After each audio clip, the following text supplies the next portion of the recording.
qui rechignerait moins que la Russie. Par exemple, on rappelle, hein, la Russie, depuis le début du conflit d'Ukraine, n'a jamais utilisé d'ogives nucléaires.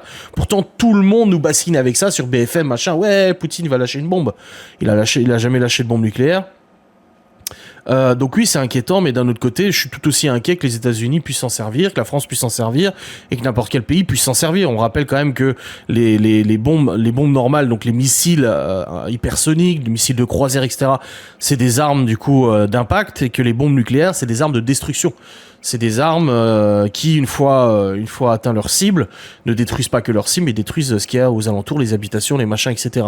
Vraiment, on est sur des capacités de frappe 10 000 fois plus importantes qu'un simple missile de plusieurs kilotonnes.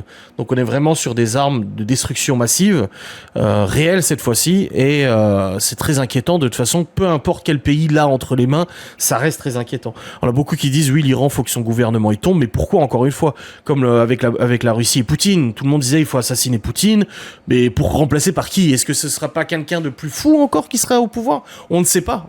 C'est tellement, la politique est tellement compliqué à comprendre et tellement compliqué à prédire, à prévoir que c'est trop facile de dire si l'ayatollah d'Iran décède, quelqu'un reprendra le flambeau et ce sera quelqu'un de gentil. On ne sait pas comment ça va se passer.